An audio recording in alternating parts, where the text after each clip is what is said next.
टिठा कला ग्राम के खेरदायना पेंट थाना सबको मेरा चरण स्पर्श। आज टिठा कला में भगवान बिरसा मुंडा की जन्म जयंती पर मूर्ति अनावरण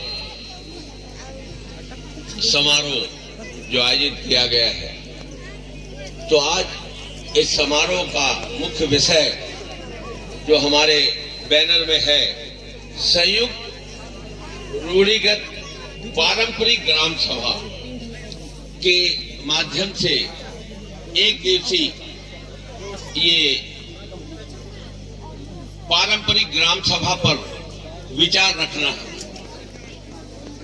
तो सबसे पहले हम ये बताना चाहेंगे कि हमारे पूर्व वक्ताओं ने इस पारंपरिक ग्राम सभा के बारे में हमारे संतोष मरकाम जी ने जिस विस्तार से इस समाज की इस व्यवस्था को बताने का प्रयास किया, शायद ये बात आप लोगों ने शायद पहली बार सुनी। तो हमारे विचारक चिंतक इतनी गहरी खोज करके इतनी चिंतनीय बात आपके सामने प्रस्तुत किए, उस बात को अमल करने के लिए उनकी बात का एक सार मैं आपके सामने रखना चाहता हूं कि हमारा उदय कहां से हुआ और हम उस उदय स्थल का नाम भी नहीं जानते। भारत में और पूरे दुनिया में मुसलमान रहते हैं, वो हज करने के लिए 1 लाख रुपए खर्च करते हैं। पूरे दुनिया के लोग वहां जाते हैं, जिसका नाम है मक्का। हमारी सभ्यता का उदय वहां से हुआ। पर इस सभा में उनने पूछा कितने लोग गए उस जगह को देखने, तो हमारे संचालक महोदय ने हाथ उठाया। तो ये बात इसलिए कह रहा हूं कि जो समाज अपना इतिहास नहीं जानता, वो समाज का सर्वनाश निश्चित है। तो हम पढ़ लिख के इस व्यवस्था को बदलने के लिए काम कर रहे हैं। हमारा इतिहास अगर हम नहीं जानेंगे तो हम अपना सर्वनाश कैसे बचा पाएंगे? इस बात को मैं नहीं, बाबा साहब ने कहा। बाबा साहब ने कहा कि जो समाज अपना इतिहास नहीं जानता, उस समाज का इतिहास नहीं बनता। हम आदिवासी हैं और हमारा इतिहास है, पर इस इतिहास को मिटाया किसने, हमें यह जानना है। आज विधानसभा न लोकसभा, सबसे बड़ी ग्राम सभा। विधानसभा न लोकसभा, सबसे बड़ी ग्राम सभा। तो ये नारा टिठा कला में नहीं, भारत के 6 लाख गांव में जब तक नहीं लगेगा, तब तक भारत का भविष्य नहीं बनेगा। हम ये बताने आए हैं, हमारा मकसद क्या है?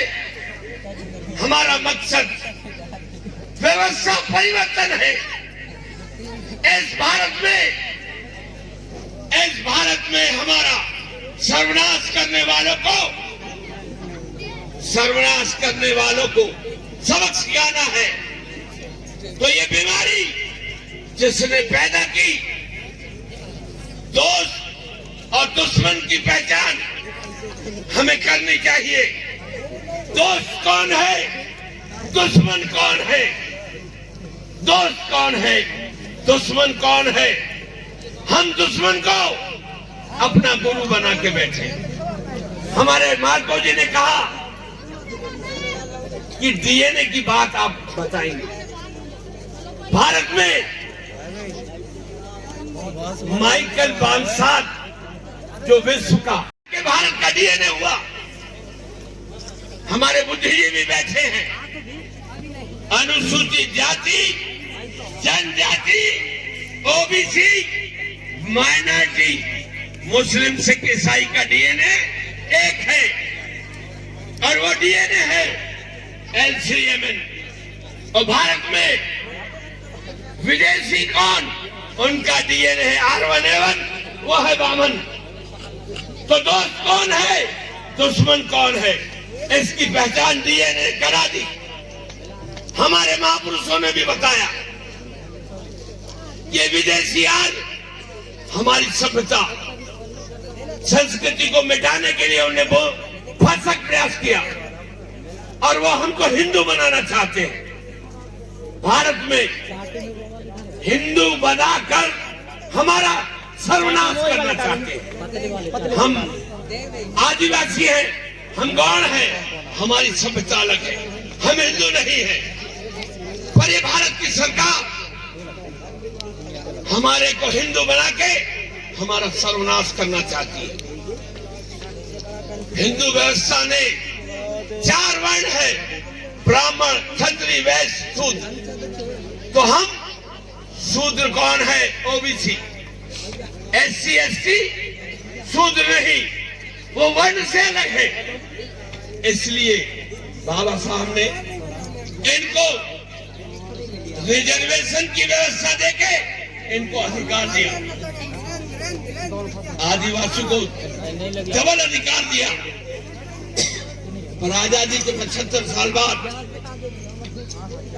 ये भारत में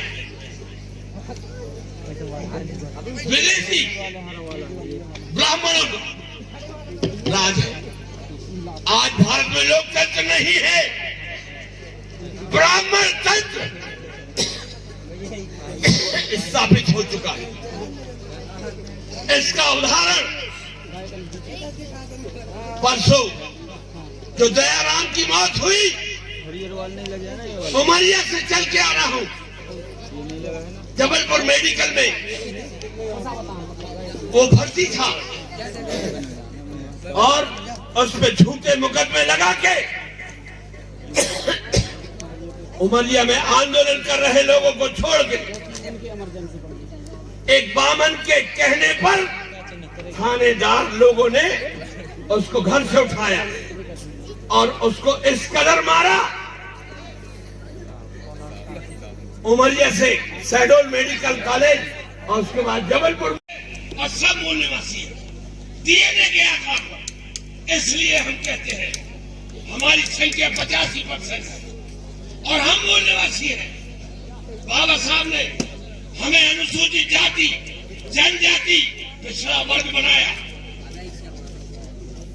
इन बामनों ने हमारी 6743 जाति बनाई। कैसे हम इन लोगों को बर्दाश्त कर रहे और कब तक बर्दाश्त करते रहेंगे। बाबा साहब ने कहा बिरसा की मूर्ति लगाने से बिरसा का सपना पूरा नहीं होगा, रोड पे आना होगा, एक दिन आके भाषण देके उसके बाद घर में बैठ जाना। तो बिरसा का सपना पूरा होगा क्या? मैं आंदोलन करता हूँ यूनिफॉर्म सिविल कोड पर।